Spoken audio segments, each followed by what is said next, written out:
O Prota começa a lembrar de tudo que aconteceu quando ele estava no laboratório fazendo alguns experimentos junto com a Ciris e deu errado, e do dia que todos os humanos se juntaram para destruir o reino de Antares. O Tashid se despede e o Prota manda todos eles fugirem, já que não era a primeira vez que eles viram alguém à beira da morte, e mesmo que todos os continentes reuniram suas tropas, esse era o máximo que eles conseguiram reunir, e se perguntava como eles iam lidar com as consequências, pois estavam dispostos a arruinar seus países por uma única batalha. O seu parceiro responde que isso tudo foi porque não conseguiram aceitar a existência do reino do Prota. O Tashid pergunta se o Antares não ia com eles também. O Prota responde que eles só iam poder escapar se ele ficasse para trás, e pedia desculpa para o Marqueli. Mesmo com tudo que o deus deles falou, ele não conseguiu cumprir essas profecias de trazer a salvação para todas as raças, já que nessa época ficou sem entender nada quando destruiu o santuário dos anões. Eles começaram a chamá-lo de Salvador, mas o Marquelin diz que esperava que algum dia eles pudessem se encontrar novamente. O Antares espera que todos consigam sobreviver e manda a Ciris também ir. Ela diz que estaria esperando por ele, mas o Prota responde que se alguma coisa acontecer com ele, ela deveria encontrar alguém melhor. Mas a Ciris só repete de novo que ia esperar por ele. O Antares tenta falar outra coisa, mas de novo ela repete a mesma coisa, e os dois se abraçam. Fim da história. De volta com o Prota, ele fica olhando a Ciris. O cara diz que na realidade se sentia mal por estar mostrando ela, pois era um produto defeituoso que vários clientes devolveram, e mesmo sendo habilidosa, sua personalidade era terrível, e por ser difícil vendê-la, começou a usá-la para treinar as outras elfas, já que para se tornar um assassino elas tinham que se acostumar a cortar coisas vivas, e pergunta se o Antares ainda queria ela. O Prota responde que sim, e o desgramado pensa que esse interesse que ele tem por ela poderia adicionar mais 100 moedas de ouro, e diz que custaria 300 moedas de ouro. O Silon fica surpreso, pois estava muito barato, e o filho da mãe responde que estava esse valor, pois ela era um produto inferior. Depois de alguns minutos, a Ciris pergunta se o Prota era seu novo dono, e ele só pensa o quanto ela teve que sofrer para ganhar essas cicatrizes. O dono pergunta se ele queria que ele chamasse um sacerdote para curá-la, mas o Antares manda o Silon fazer isso e pega sua roupa e coloca na Ciris, pois estava fazendo muito frio, e pergunta se ela já tinha algum nome. A Ciris responde que não, e o Prota a partir de hoje ia chamá-la de Ciris, e ela responde que já gravou esse nome. O Antares também dá um sobrenome para ela, mas a Ciris fala que um escravo não pode ter um sobrenome. O Prota diz que esse será o nome dela a partir de hoje, e revela o nome dele e também do Silon. Depois de algumas horas, o dono mais o Derek estavam conversando, e ele revela que a Ciris foi vendida há pouco tempo, deixando o Derek puto por chegar atrasado, e pergunta se o Beric descobriu seus planos e a comprou de volta, mas o dono responde que não foi o Beric, mas sim um jovem que nunca viu antes. O Derek pergunta qual era o seu nome, mas o cara não sabia, pois ele pagou à vista e foi embora. O Derek fica na dúvida se tinha alguém que carregaria tanto dinheiro assim só para comprar uma elfa. O dono revela que ela foi vendida por um preço baixo por ser um produto inferior, mas o Derek ia reconhecer quando o encontrasse, já que ele era um cara bem alto e forte. Em outro local mostra que o Antares comprou algumas roupas novas para a Ciris e diz que isso seria suficiente por enquanto, e vão para outro local. O Prota pergunta se ela estava com fome, e a Ciris responde que faria o que o seu mestre deseja, mas o Antares pede para que ela pare de chamar de mestre e comece a chamá-lo pelo nome. A Ciris fica pensando o que há de errado com ele, pois estava a tratando como uma garota humana. O Antares diz que seria melhor se ela considerasse ele como um companheiro viajante. Com uma cara, Ciris agora entendia que ele curtia esse tipo de coisa, um pervertido que gostava de achar que era um aventureiro e que agir como um herói que viaja com uma mulher, e por isso os humanos eram todos iguais, e responde que ia chamá-lo pelo nome então. Depois só mostra ela comendo igual um leão, e eles ficam conversando sobre esse restaurante, e as pessoas desse lugar adoravam uma deusa das plantações. O Silo responde que isso era errado, pois a comida deveria ser de graça, mas estavam lucrando com isso. O Prota pergunta se o templo que o Silo fazia parte não fazia a mesma coisa, cobrando moedas de ouro e lucrando com o nome da deusa da beleza. O Silo tenta explicar, mas se cala. Nessa hora o Prota olha para Ciris, deixando ela com vergonha e parando de comer. O Antares fica na dúvida se ela não gostou, pois antes costumava levá-la nesse lugar para comemorar o dia que se conheceram, mas agora era diferente, pois antes conheceu a Ciris como um salvador, mas agora estava conhecendo ela como um comprador, e mesmo encontrando ela agora o significado era diferente, e se perguntava se conheceu ela cedo demais, mas estava satisfeito, pois cedo ou tarde ela ia aceitar suas palavras, por isso estava satisfeito com isso. Eles param em uma loja de armas. O Antares manda a Ciris achar uma espada para ela. A Ciris pede pega uma rapieira e o prota pergunta se ela não acostumava a usar uma cimitarra. Ela puta de raiva pensa como ele sabia disso e olha a cara do prota, mas o Silo fica impressionado e como dizem os artistas marcial no seu ápice pode identificar a arma de alguém só de olhar para suas mãos. O Silo também pega uma adaga e diz que nunca imaginou que ia comprar uma e o Antares fica na dúvida porque um sacerdote queria uma arma. Nesse momento alguém chega dizendo que queria conversar com o Antares. Ele pergunta o que eles queriam. O cara diz que uma pessoa que nasceu nobre desejava comprar essa elfa e ia dar um preço justo por ela e até poderia trocá-la por um escravo matador, mas o Antares responde que não estava interessado. O cara pergunta se ele estava negando a proposta ou não entendeu que eles dariam um preço justo pela elfa, mas o prota puto já responde que quem não entendeu foi eles, assim eles vão embora e não restava outra escolha, e pergunta se ele criou alguma afinidade com essa elfa. Depois o Antares mais o Silo ficam sem entender porque eles vieram atrás da Cyrus. Em outro momento o Derek tava puto com o Romand por ter voltado sem a elfa. Ele explica que o Antares não estava disposto a vendê-la, mas o desgramado do Derek diz que era só pra dar uma surra e depois jogar algumas moedas de ouro. Só que o Romand fala que não fez isso pois havia muitas pessoas por perto e resolveu agir com educação, mas ia encontrar uma oportunidade perfeita para capturá-la e mentiria que ela morreu e se oferecerá a pagar o dobro do preço dela. E já que ela foi vendida por um preço baixo, esse será o melhor jeito de consegui-la. O Derek concorda e manda ele levar o Senhor Lantas dessa vez, já que ele não tá fazendo nada ultimamente e já tava na hora de fazer o que ele é pago pra fazer. Enquanto isso, o Antares estava pensando o que ia fazer com essas moedas de ouro, já que sobrou mais do que ele estava esperando. Só que não era o suficiente para construir um império que está planejando e fica na dúvida se deveria investir esse dinheiro ao invés de estar carregando por aí. E lembra que dessa vez a fome atingiu o reino de Clovacy. Esse reino era fértil e abençoado pela deusa das plantações e por isso eles nunca se prepararam para a fome. Contudo, na primavera seguinte a fome veio e levou muitas vidas, criando um cenário assustador, pois os pais começaram a comer os próprios filhos. E com tudo isso que vai acontecer, seria uma boa ideia começar a investir em grão. E há 3 união comercial que vinha na sua mente, mas não ia investir na união do Derek, já que ele maltratou a Cyrus na sua vida passada e decidiu investir na união comercial do tal Pan, a terceira maior união do continente. Depois só mostra o líder dessa união puto, já que o Derek estava vendendo as mercadorias pela metade do preço e se continuasse assim eles iam perder todos os seus clientes para ele. Nesse momento alguém chega dizendo que tinha alguém que queria investir em grão, mas o Sirvord responde que um pouco de dinheiro não ia ajudá-lo, nesse momento só ia atrapalhar e manda ele ir embora. Mas o cara revela que essa pessoa ofereceu 1.500 em moeda de ouro e mostra que era o Antares que queria investir tudo em grão e queria que seu investimento fosse no reino de Clovacy. Durante a colheita da próxima primavera, o Sirvord responde que vender para esse reino não daria lucro, já que suas terras produzem grão em grande quantidade, mas o prota manda real, já que se não desse certo, só ele sairia perdendo, mas se desse certo, o Sirvord ganharia muito também com isso. E pergunta qual era o problema em aceitar. O Sirvord responde que não podia recomendar que seu cliente faça um investimento destinado ao fracasso. O prota pega o dinheiro e diz que se ele não quiser ir atrás de outra união comercial, mas o Sirvord manda ele esperar e revela que sua união estava passando por dificuldade, mas com esse dinheiro eles poderiam resolver o problema e por isso sugeria outro investimento. Só que o Antares pensa que esse cara era do mesmo jeito da sua vida passada e responde que o dinheiro era dele, por isso ia investir em quem quiser e manda ele trazer logo o contrato, mas colocando pressão no Sirvord manda ele manter a promessa que não vai usar seu dinheiro para uso próprio. E claro que o Sirvord concorda. Depois o Antares pergunta se ele tinha uma filial no reino Grain. Ele responde que sim e o prota queria saber se dá para investigar uma pessoa. O Sirvord diz que só precisava do nome que poderia mandar seu pessoal fazer isso e o Antares só fica pensando que vai aproveitar essa oportunidade e conseguir informações do seu verdadeiro corpo. Nesse mesmo momento a Cyrus começa a treinar e fica lembrando de tudo que sua mãe disse para ela do tempo que os humanos não estavam os caçando e do dia que a sua vila foi atacada e sua mãe foi morta e quando ela foi vendida por ser uma elfa bonita e por ser de puro sangue do alto escalão. As outras elfas zombavam dela e o que o tornou sua salvação foi sua própria espada, pois todos os adultos que ela lembrava brandia espadas e lutavam e morriam com dignidade. Por isso a Cyrus começou a gostar de lutar com a espada, já que assim se lembrava dos seus pais que lutavam bravamente. Só que tanto tempo se passou que suas memórias estavam sumindo e a única coisa coisa que ela se lembrava era a última palavra da sua mãe. Quando ela termina de treinar, o Sylon fica impressionado com sua habilidade e queria saber como ela fez isso. A Ciri só responde que era só tentar dar o seu melhor, mas o Sylon com uma cara fala que ela deu a mesma resposta que o Antares e tenta imitá-la. Só que nesse momento alguém aparece dizendo que era pra Ciri ir com eles, pois iam levá-la para o seu verdadeiro mestre. O Sylon pergunta quem eles são, mas o Romand diz que ninguém vinha ajudá-lo, pois já fez todos os preparativos. Só que o Sylon responde que já disse que não ia vender a Ciri.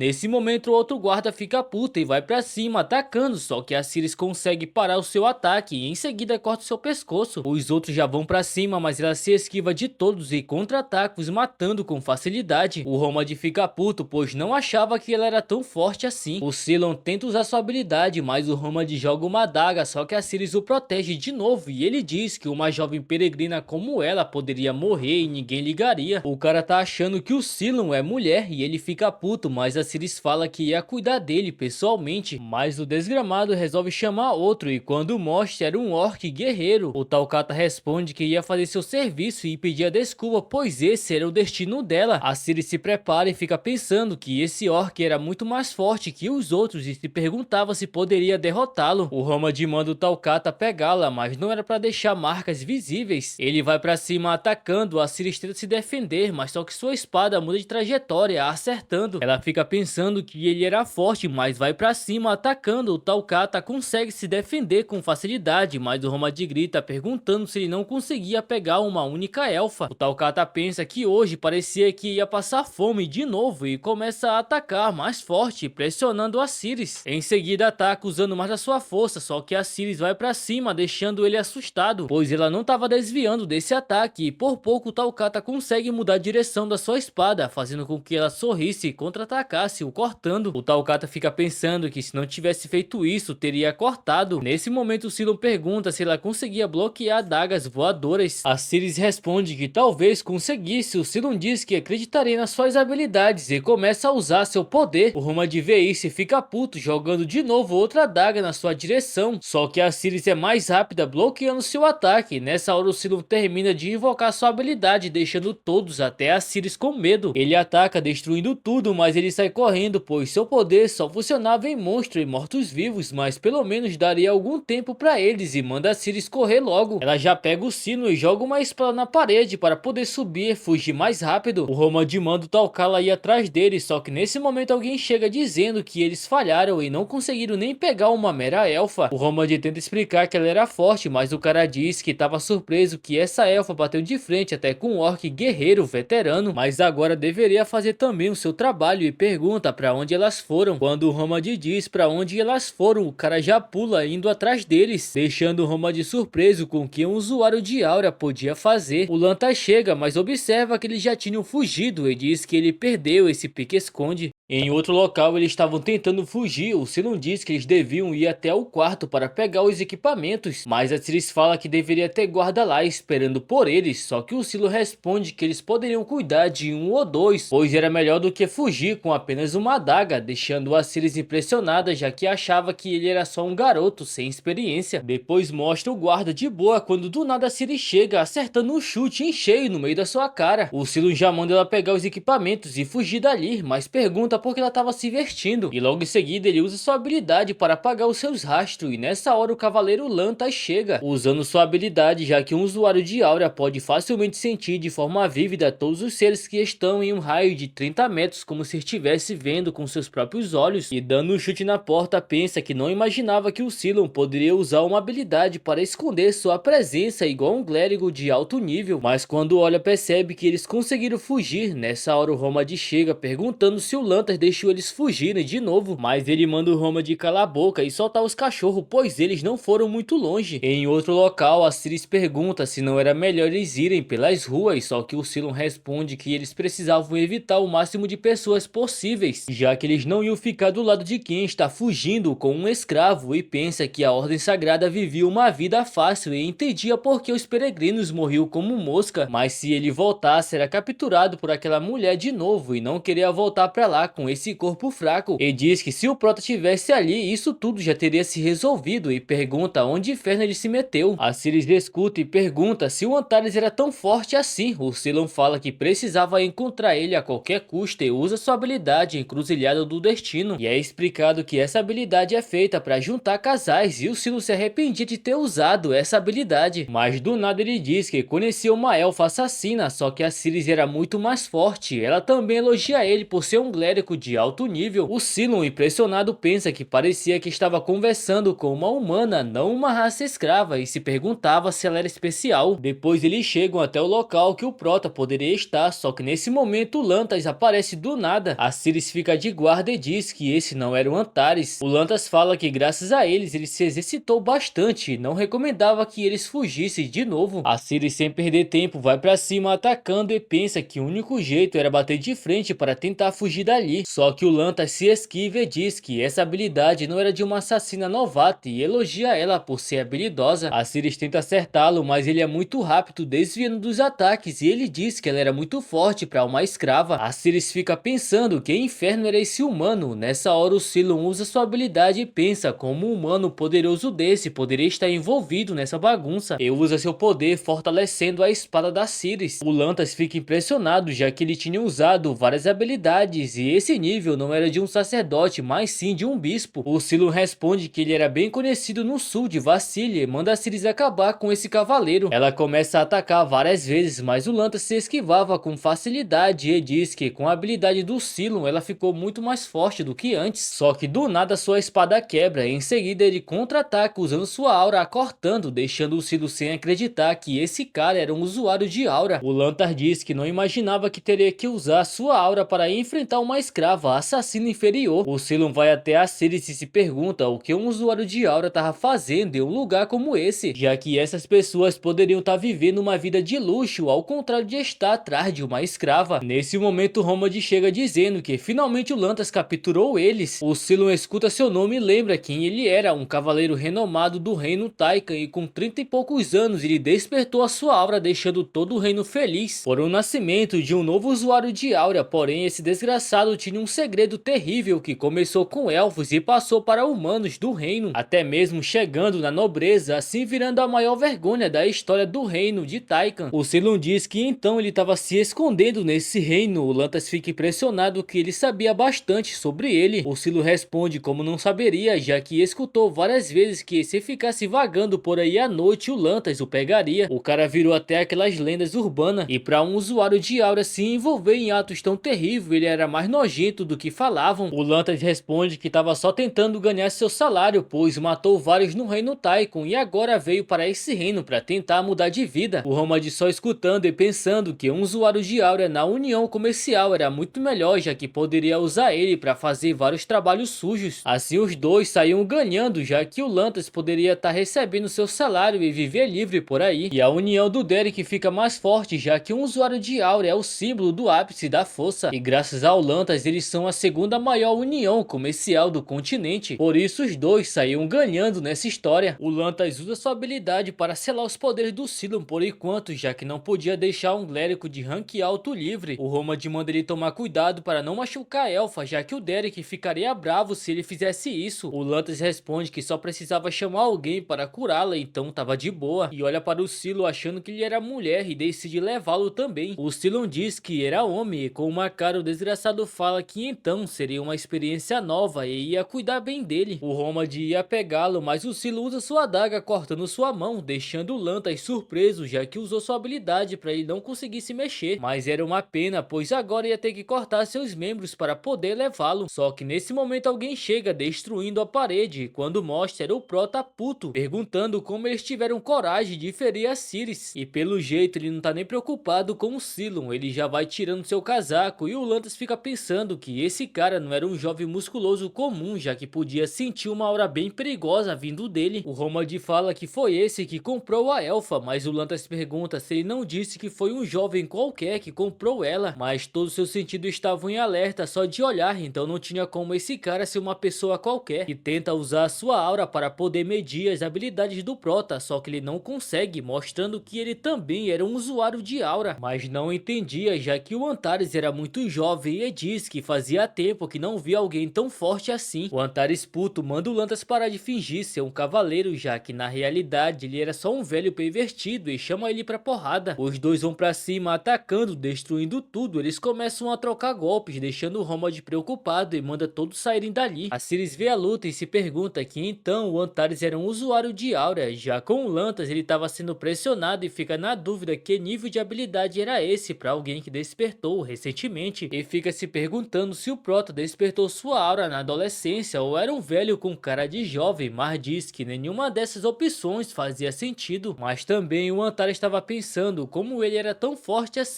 O Lantas ataca, mas só que o Prota se defende com facilidade com suas próprias mãos, deixando o Lantas preocupado por ele ter feito isso, e pergunta se o Prota era discípulo do rei marcial Gerard e queria saber por que ele estava tão obcecado por uma escrava, deixando o Antares puto, dizendo que esses que ele chama de escravos têm suas próprias vontades e emoções, e pergunta se ele já tentou conversar com eles. O Prota já ataca, mas o Lantas se esquiva e contra-ataque e pergunta que merda ele estava falando. O Antares, sendo atingido, fica pensando que essa crença que os humanos são superiores às outras raças já está enraizado há muito tempo e vai pra cima puto. O Lantas continua atacando e diz que isso era normal, já que todos os humanos são considerados criadores e podem fazer o que quiser com essas raças. Os dois começam a trocar vários golpes e o Prota pergunta o que ele ia achar se os humanos fossem os escravos e as outras raças dominassem tudo, e vai pra cima mesmo sendo atingido várias vezes. E o Lanta puto pergunta se o Prota perdeu a cabeça comparando essas criaturas com os humanos. O Antares começa a atacar usando mais força, só que o Lanta se esquivava e revidava, mas nesse momento o Prota consegue acertar um chute em cheio, jogando ele contra a parede. O Antares se aproxima com o capeta no couro, pensando que deveria mudar esse pensamento das pessoas, e usando toda a sua força dá-lhe um soco no abdômen do Lantas, fazendo com que ele cuspisse sangue, o jogando pra longe e destruindo tudo. E diz que vai mudar esse mundo para que ninguém chame a Sirius de escrava e nem outras raças. A Sirius escuta, mas só fica se perguntando se o Prota era doido. Depois o Lantas, todo lascado, pedia pra alguém o salvar. O Antares pergunta por que salvaria um pervertido igual a ele. O Lantas responde que jurava pela sua espada que refletiria sobre seus pecados e ia começar a usar o resto da sua vida para o bem. O Prota diz que parecia que ele estava contando a verdade, mas odiava a ordem sagrada dos assassinos, já que eles podiam cometer todo tipo de maldade, desde que ele se confessasse no templo já estava perdoado, mas se ele realmente estivesse arrependido, deveria se entregar ao invés de ir ao templo. O Lantas, desesperado, responde que então ia se entregar e o Prota não precisava sujar suas mãos com um desgraçado como ele, mas com um olhar diz que suas mãos já estavam sujas de sangue há muito tempo, mas ia acreditar nele, e já que ele estava arrependido, ele ia achar certo que merecesse a morte e precisava morrer rápido para pagar seus pecados. Se preparando, ataca com toda sua força e manda ele não usar a palavra arrependido à toa, já que não era uma palavra que um desgraçado como ele deveria dizer. Depois de matar o Lantas, o Prota pergunta se eles estavam bem e ele responde. Pela primeira vez, a Sirius pergunta se o corpo do Antares estava bem, deixando ele todo feliz por ela falar com ele de forma natural e ela lá só pensando que esse cara era estranho. Nesse momento o Silum diz que os desgramados estavam fugindo e o Prota olha e manda todos eles voltarem e pergunta quem foi que mandou eles virem até ali, mas claro que eles não iam responder tão fácil assim, por isso ele pega seu porrete e ia ser misericordioso dessa vez e olha a cara de quem tá lascado. Depois de alguns minutos mostra eles todo quebrado e o Prota pergunta de novo quem mandou eles. O cara não pensa duas vezes e diz que foi o Derek, o que ele fazia e onde morava. Esse aí não quer apanhar de novo. O Antares lembra que esse desgraçado foi quem comprou a Sirius e fez coisas terríveis com ela na sua vida passada, e quando salvou a Sirius queria matá-lo, mas quando o encontrou ele já estava morto em sua cama. O Romod pergunta se ele estava pensando em ir, e mesmo sendo ele não podia, já que se ele fizer alguma coisa com o Derek ele ia se tornar inimigo do Shantan. O Antares só responde que sabe muito bem como esse desgramado do Shantan é, e como prometido não ia matá-los, e se eles ficassem juntinhos não iam morrer de frio, e os caras vão embora e ficam querendo agarrar o Romod, deixando ele puto. Em outro momento, na casa do Derek, ele tava junto com o seu parceiro e ele pergunta quando a elfa vai chegar. O Derek diz que queria saber também, já que o Romod estava custando muito e por enquanto iam brincar com essas elfas, mas ficam na dúvida o que estava acontecendo lá fora, que estava muito barulhento. O Derek manda ele ficar de boa, pois devia ser só os pobres pedindo dinheiro, mas mostra que os guardas estavam sendo atacados e olha quem era. O Prota diz que era difícil bater neles sem matá-los e pergunta para o Silum se essa habilidade que ele tá usando é aquela que deixa alguém com as memórias embaraçadas e não se lembrava o que exatamente aconteceu. O Cylon fica se achando e pergunta o que seria se ele não tivesse ali para ajudar. O Prota responde que se ele não tivesse, ia entrar sozinho e sairia com a cabeça do desgraçado do Derek. Nesse momento, o Orc Talcata aparece dizendo que ia parar os intrusos, só que o Prota fala que quem ele protege não era digno de proteção. O Talcata responde que se ele fosse facilmente influenciado por todos, ele não seria considerado um guerreiro. O Antares tenta conversar para que ele não siga as ordens do Derek, só que não deu certo, já que o Talcala cumpria uma tarefa dada e o Prota só pensa que isso já era de se esperar vindo dos orcs. E o Cylon e a Ciris ficam surpresos por ele estar falando a língua dos orcs, mas a Ciris diz que ia cuidar do Talcala, já que a sua arma dessa vez era diferente. O Orc olha e fica surpreso que a Ciris estava mais forte do que da última vez. O Prota segue em frente e manda o Cylon cuidar da sua retaguarda, mas o Talcala pergunta se o Antares ia ignorá-lo e ir atrás do Derek. Ele responde que era uma falta de respeito se distrair quando seu oponente está na sua frente. O Talcala concorda e se prepara para lutar. Depois de alguns minutos, o Antares chega no quarto do Derek e sente um cheiro diferente. Quando ele abre e vê uma cena terrível, os dois perguntam que inferno era ele. O Prota puto diz que já viu muito atos ruins na sua vida, mas esse ele não podia deixar passar.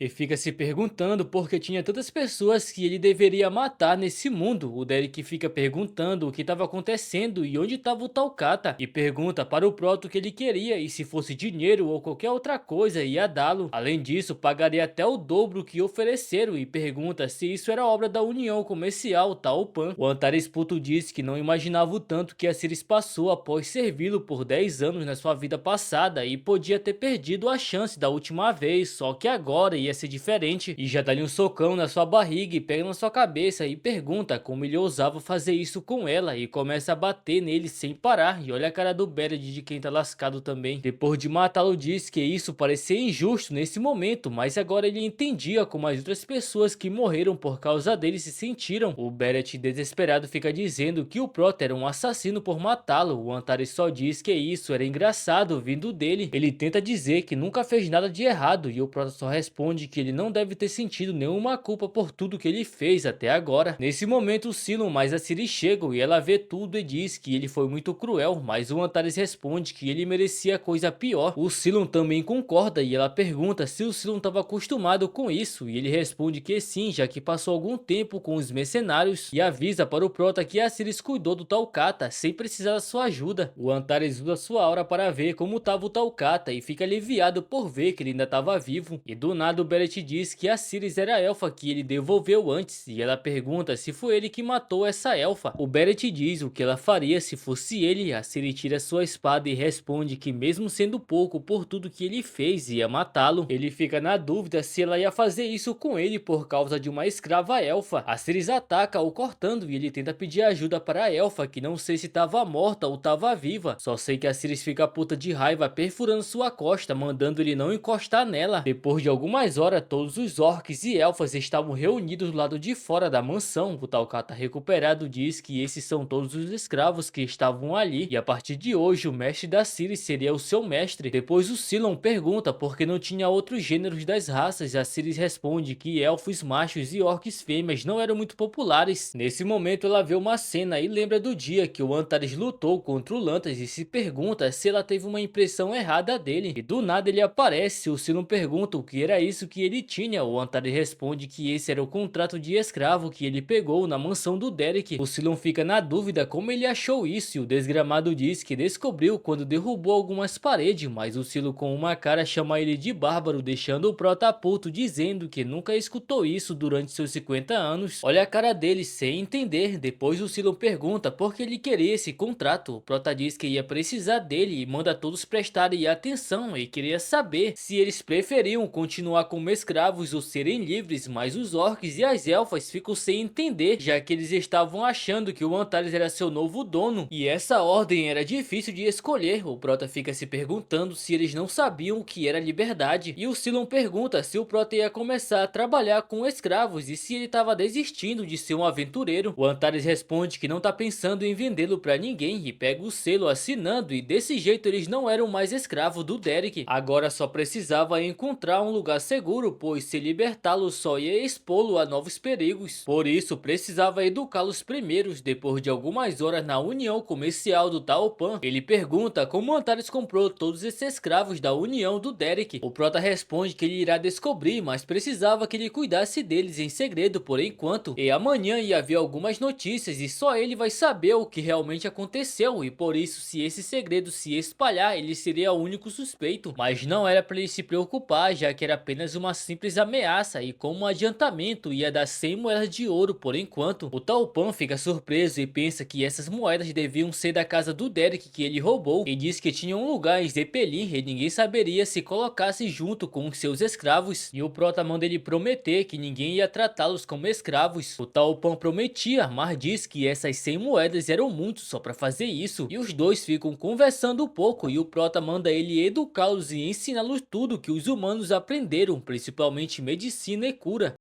E ficam conversando sobre esse assunto. Um diz que ia ser difícil, o outro fala que pode ser possível. E o Antares pensa que o Taupan vai ficar surpreso quando perceber que as outras raças podem aprender facilmente. Assim ele vai ensinar os seus escravos também, e se tudo der certo, isso poderia se espalhar pelo continente. E aquilo que ele foi incapaz de fazer na sua vida passada pode estar conseguindo dessa vez. Depois de algumas horas, o Prota tá pedindo dinheiro para o Cylon, já que deu todo o seu dinheiro para o Taupan e não pensou na despesas. A Ciris pergunta se ele queria que ela devolvesse essa roupa. O Antares fica tudo sem jeito e diz que não era preciso, e sem perceber ela deu um sorriso pela primeira vez. No outro dia, o corpo do Beren mais do Derek foram encontrados e os empregados foram chamados, mas eles não sabiam dizer o que realmente aconteceu. 2 semanas depois, eles estavam tentando limpar uma masmorra. O Prota fica lá de boa sendo atacado, mas não fazia nem efeito, e estava impressionado com as habilidades do Cylon, e se continuasse assim ele seria mais poderoso que sua inimiga, a Santa Ellen, mas fica na dúvida porque nunca escutou seu nome na sua vida passada e pergunta se ele se machucou. O Cylon com uma cara fala que esses monstros são mais fortes do que os monstros de Pauton, mas o Prota responde que esses são mais fáceis já que entraram pelos fundos. Depois de alguns minutos eles chegam no portão principal. O Cylon fica na dúvida já que estava selado com magia e não podiam abrir com força bruta, por isso eles deveriam contratar um mago, mas o Antares manda ele esperar um pouco, já que precisava usar sua habilidade. Ele fica sem entender e pergunta se o Prota sabia usar magia. Ele responde que sim, pois costumava ser um mago. Aí que o Cylon fica doido, além de ser bom em artes marciais, ele também sabia usar magia. Sentia um pouco de inveja aí, mas do nada ele pergunta o que o Prota estava fazendo, já que não era preciso muito para usar uma magia de 3 círculos. E o Antares lá concentrado juntando mana, até que ele consegue lançar uma magia abrindo o portão. Só que o Cylon zoando com a cara dele manda ele nunca mais dizer que era um mago, já que levou 13 minutos só para lançar essa magia. O Prota manda ele calar a boca e pensa que na sua vida passada foi o primeiro mago de 10 círculos, e por isso tinha que encontrar Vordiellucion para poder recuperar sua magia. Só que quando entram tudo estava vazio e tinha apenas um galho de árvore. Depois de alguns minutos, quando eles estavam voltando, o Antares estava para baixo por não ter conseguido o artefato, mas o Cylon manda ele ficar de boa, já que nem sempre vão ser os primeiros. Só que o Prota pensa que quem descobriu essa masmorra foi ele daqui a 17 anos na sua vida passada e fica na dúvida se o futuro mudou. O Cylon diz que pelo menos conseguiram algo incrível. Nesse momento a Ciris ativa o artefato, o transformando em um arco e pode disparar flechas de mana. A Ciris já aproveita e lança uma, destruindo com facilidade a árvore, deixando o Cylon surpreso e pergunta como o Antares sabia que esse graveto era um artefato. O Prota responde que já tinha ouvido falar sobre ele antes e pensa que esse arco era a arma principal da Ciris na sua vida passada, mas fica na dúvida o que ia fazer para recuperar sua magia, pois precisava da Vordiellucion e não tinha outro artefato que poderia substituir ele. Depois de algumas horas eles chegam na vila e já vão atrás de comida. Eles ficam dizendo que a comida estava muito boa, deixando a dona feliz, mas diferente deles, veio uns caras de uma família nobre que só ficavam reclamando da comida. O Prota escuta e pergunta como eles eram. A mulher revela que o Visconde Kelberen veio para fazer uma expedição, mas o que chamou sua atenção foi um cavaleiro todo vestido de ouro. O Prota pensa que tem apenas uma pessoa que se encaixa nessa descrição, que é o Cavaleiro Dourado da família Tênis. Nesse mesmo momento, em outro lugar, o Visconde Kelberen elogia o Eusas por derrotar os monstros da masmorra com facilidade, mas isso já era de se esperar vindo do Cavaleiro Dourado. Ele responde que isso tudo foi graças à ajuda do Visconde, e um terço de tudo que conquistaram ia ser dele como prometido.